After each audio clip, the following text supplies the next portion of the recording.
That we all spread our hands.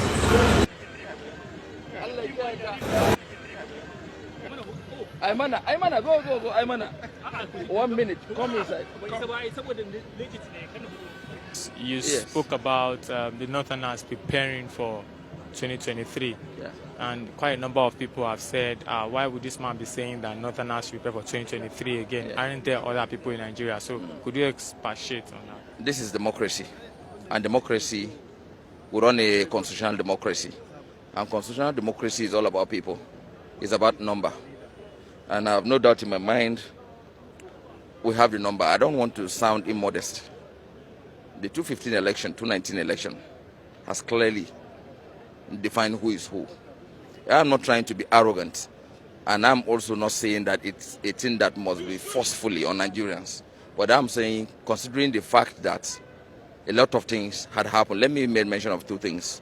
One was, vividly remember Obasanjo had a regime from 1999 to 2007, uninterrupted. Now, hand over power democratically to Yar'Adua.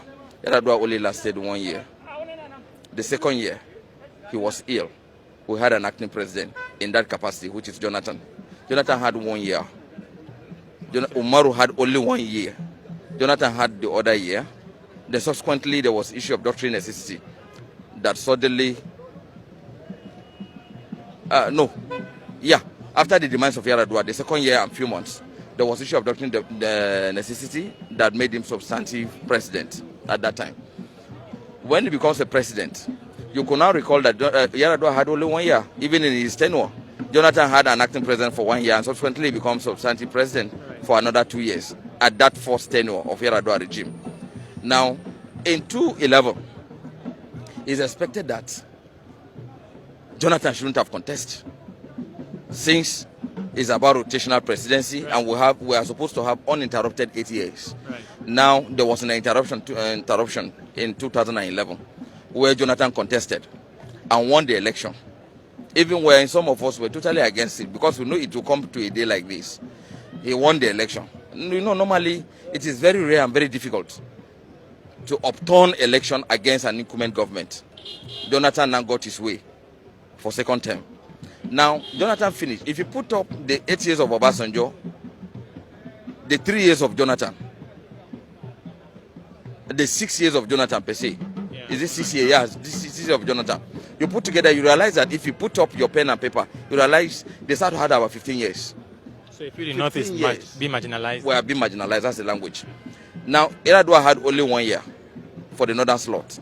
Even if Buhari successfully finishes 8 years, automatically you put together we had only 9 years. So how can you compare 9 years? Even if we are given another opportunity in 2023, if we have another one shot that we may likely going to get, God willing, we have only 13 years.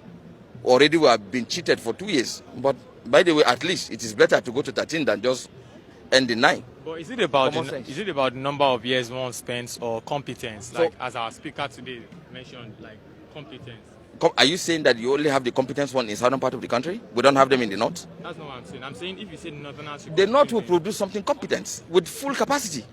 Certainly not what we are seeing today. We will ensure that we bring a man from northern part of this country that will be buyable, sellable to the southern people. And we have no doubt in our mind the southern people will be, rest assured, will be more confident that this is truly a pan-Nigerian president we are going to produce by God's grace. Right. From 2023. And certainly we will lobby. We will call for attention. We will seek for understanding of Nigerians, and certainly it will come to pass. Right. People, if you are saying that Northerners feel marginalized in a way, yes, and then Southerners have been there for a while, what do you think the Southeasterners will talk about? On normal circumstances, one would have assumed that the Southeast should be given an opportunity. But with the trend of things, with the events we are seeing today, with one of their loose son who is busy going about threatening the unity of the country, is a clear indication they are not prepared. We are moving forward. You cannot on one hand seek for justice and on the other hand again you are threatening the unity of a country.